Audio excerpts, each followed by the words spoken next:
കലാലയ ജീവിതം മുതൽക്കേ ശ്രീ പ്രിയദർശനുമായി പങ്കിടുന്ന സൗഹൃദത്തെക്കുറിച്ചും നിങ്ങളുടെ സിനിമാ കൂട്ടായ്മയെക്കുറിച്ചും ഒക്കെ ഒന്ന് വിശദീകരിക്കാമോ? പ്രിയനുമായിട്ട് എൻ്റെ ഒരു 45ാമത്തെ സിനിമയാണ്. അപ്പം 45 സിനിമ ഒരു ആക്ടറും ഡയറക്ടറും കൂടെ ചെയ്യാമെന്ന് പറയുമ്പോൾ അവർക്കൊരു വളരെ ഒരു കെമിസ്ട്രി ഉണ്ടാകണം. പിന്നെ ഞങ്ങൾ ചെയ്ത ഭൂരിഭാഗം സിനിമകളും വളരെ സക്സസ്ഫുൾ സിനിമയായിരുന്നു.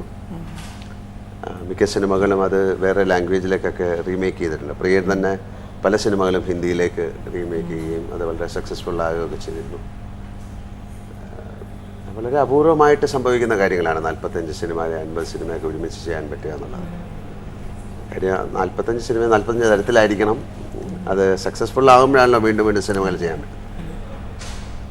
പ്രിയൻ ആദ്യം പൂച്ചയ്ക്കൊരു മൂക്കുത്തി എന്നുള്ള സിനിമയാണ് ഞങ്ങൾ ചെയ്യുന്നത്. പക്ഷെ അതിൽ നിന്ന് ഗീതാഞ്ജലിയിൽ വന്ന് നിൽക്കുന്ന സമയത്ത് പക്ഷേ ഇന്ത്യ കണ്ടതിൽ ഏറ്റവും നല്ലൊരു ഡയറക്ടർ, ഒരു ടെക്നിക്കൽ പെർഫെക്ഷനുള്ളൊരു ഡയറക്ടറായിട്ട് അയാൾ വളർന്നു.